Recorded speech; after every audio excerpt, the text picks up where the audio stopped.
And we are back here with another video today. Today, we are looking at the Florida Gators and their 2026 football predictions. So make sure you hit that subscribe button down below if you enjoyed this video series. Help me reach my goal of 6,500 subscribers by the end of June. Like this content if you enjoy it, and comment your thoughts and opinions down below.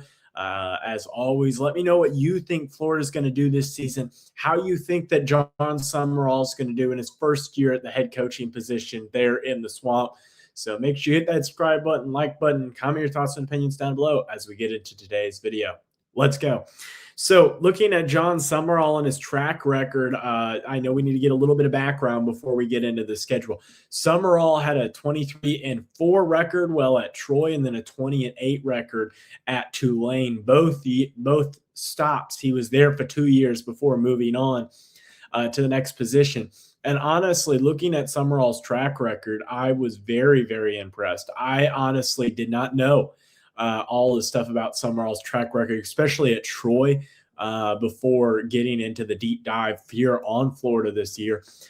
Summerall, I think, does bring a lot of attributes to Florida. I know there's been a lot of Billy Napier comparisons, with both of them coming from Tulane, or with both of them coming from small Louisiana colleges, Summerall coming from Tulane, and Napier coming from Louisiana.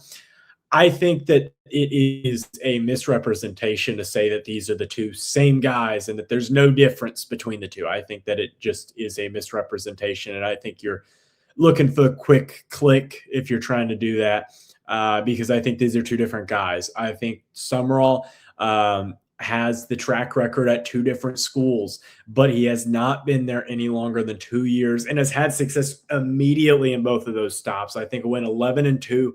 And then went 9-3 or 9-4 again in his first years at Troy and Tulane, respectively. So getting into the schedule here today, we'll look at that first game against Florida Atlantic. I think that this is an easy win here for Florida.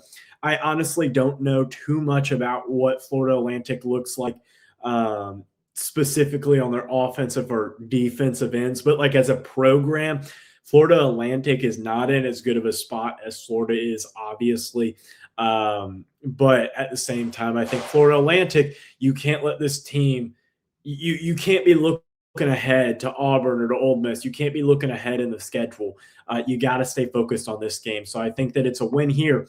But don't by any means just pass over Florida Atlantic. In-state games are always really interesting because they're the games that, well – they're money payout games, but all of a sudden it turns out App State beats A&M and it's $1 million payout and you just lost. So never look over those games, but it should be a win there. An even easier win against FCS Campbell. I will be cheering a bit for Campbell. Our former head coach at Anderson University for basketball is now the head coach over there at Campbell. For the Camels, but I don't think football-wise, Campbell has a great baseball program, but football-wise, there's not much going on there with Camels. Then there's a road game against Auburn. I've gone back and forth on this game, and if you watch my Auburn prediction, you'll already know what I have for this game. And I have gone back and forth more as we're getting closer to the season. I think that this is more of a 50-50 game. But it is at Auburn, so I am going to give the win to the Gators, to win to the Tigers, because I think that the Gators, even though they have some pieces, they have Jaden Baugh at running back. Baugh is just one of the most talented, most underrated running backs in all of college football. Had 220 carries last year, 1,170 yards, and 8 touchdowns, and even became a little more of the passing game. Had 33 receptions, had over 200 yards in the passing game. The problem is I don't know where Aaron Philo, the quarterback, the transfer from Georgia Tech, is at. So I'm wondering where that will be at in a second. And in a game like that against Auburn, it is going to be incredibly important to not only have a run game, but also have a passing attack. And Aaron Philo, that one game against Gardner Webb last year, he played well, but it's also Gardner Webb. So I just don't know what to think out of Aaron Philo. Obviously, there's still the hype from the now redshirt freshman wide receiver in Dallas Wilson. got hurt last year, but did have a lot of hype. I know a lot of people aren't looking at him as much this year, but Dallas Wilson was one of the most hyped wide receivers going into last year. So very much looking to see what Dallas Wilson will do from out wide. So I have a loss there for the Gators. Then there's a home game against Ole Miss. I find this matchup really interesting, especially because with this matchup, for those of you that don't know Ole Miss's schedule off the top of your head, the game beforehand is against LSU.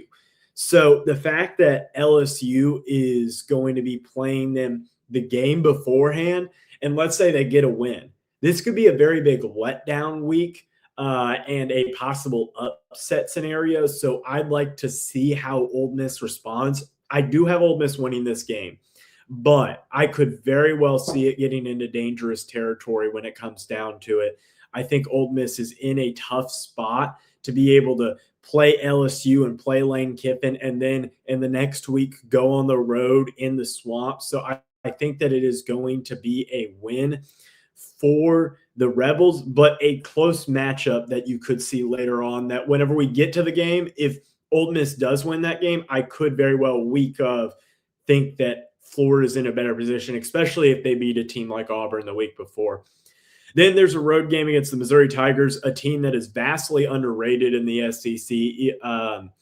Drinkowitz has done a great job there at Missouri, but the problem is that I just don't know how much I believe in Missouri on a yearly basis once teams like Florida get back up to snuff. But at the same time, this is a road game, and I think that Missouri football is in a better position right now than Florida football. So I have a win there for the Tigers. Heading into the next matchup, there's a home game in South Carolina. I have this as a win. I think that this could be a very, very interesting matchup, especially if you're able to win one of those three matchups that I had losing for Florida beforehand. But I think that this is going to be a win for the Gators. I think that they bounce back here, find a way to beat South Carolina in the Gamecocks. I think that Beamer is coaching for his job this year, but at the same time, Summerall's got to be able to get a win here before the bye week. And when those those 5 SEC games against Auburn, Ole Miss, Missouri, South Carolina, and Texas, honestly, I find the home game against South Carolina the easiest of them, and I think that's where the win is. Then a road game against Texas. I talked about it a little bit. I have this as a loss for the Gators. Last year, Texas, Florida, I didn't do videos. I wasn't doing videos at that point, but I actually did have Florida winning that game. You can ask one of my friends. We were picking games and going through them, and I had Florida winning that game just because I was like, Billy Napier fighting for his job in the swamp, a very good position to have him in. So I think that was going to be a win. But the problem is this time it isn't in the swamp. It's on the road. Sark is fighting for his job, not in a sense of I think he's going to be fired. But if he keeps missing the playoff, then that could be an issue. So he really cannot miss the playoff this year. So I have a win for the Longhorns. A bye week, and then you play your arch rival in Atlanta against the Georgia Bulldogs. And I think that this is going to be a win for the Bulldogs. They're just much more talented. They just are. And I think that any Florida fan would be willing to recognize that's rational, would be willing to recognize Georgia's just a more talented team. But I say more talented, but at the same time, this is a Florida team that has plenty of talent. Look at their defensive end. We haven't talked about them a ton, but Miles Graham, the leading tackler, comes back from a year before playing the weak side linebacker position. And then Corman McLean, the transfer from Colorado last year, didn't get a bunch of play time, but is looking like he's going to be a starter this year from everything I can understand. The defense, nobody had over 3.5 sacks this year. Looking at last year. But so you're really going to need to be able to up that pressure, because you cannot allow, even if it's a talented back seven in Florida, you can't allow the quarterback to have 4 or 5 seconds in the pocket. That you got to get some pressure there. And the sack numbers really got to increase there if you're Florida. So I have a loss here, but always a very interesting game against an arch rival. Auburn, Alabama is another example. Clemson, South Carolina, almost every big rivalry There's bound to have things happen. Close games against Florida a couple of years ago, I think even last year, if I'm remembering, this is off the top of my head, so I could be wrong, was a close game. Despite Florida being on, like, I think their third string quarterback. Maybe that was 2 years ago. It was either 2 years ago or last year. I forget. Then there's a home game against Oklahoma. Another matchup I could see a win here, but I kind of flip these with Vanderbilt. I have, and this is spoiler a little bit, I have Florida beating Vanderbilt and losing to Oklahoma. But if you wanted to switch those games and say they're going to beat Oklahoma and they're going to lose to Vanderbilt, I would be okay with that either way. I think they win one of those two games there.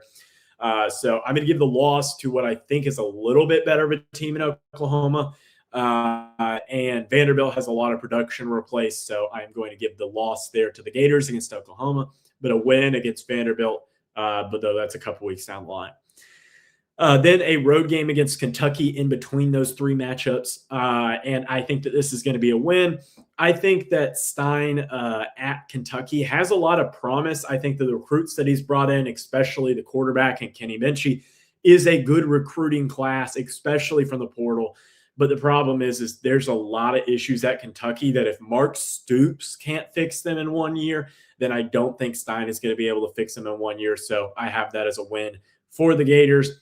Then I have them beating Vanderbilt as well. I think that the first-year quarterback at Vanderbilt, along with a lot of other first-year pieces, losing Stowers, I don't think Pavia is as big of a loss as losing Stowers is, because Stowers is just a beast that, like, how do you replace an Eli Stowers? It takes a lot of players to be able to replace him.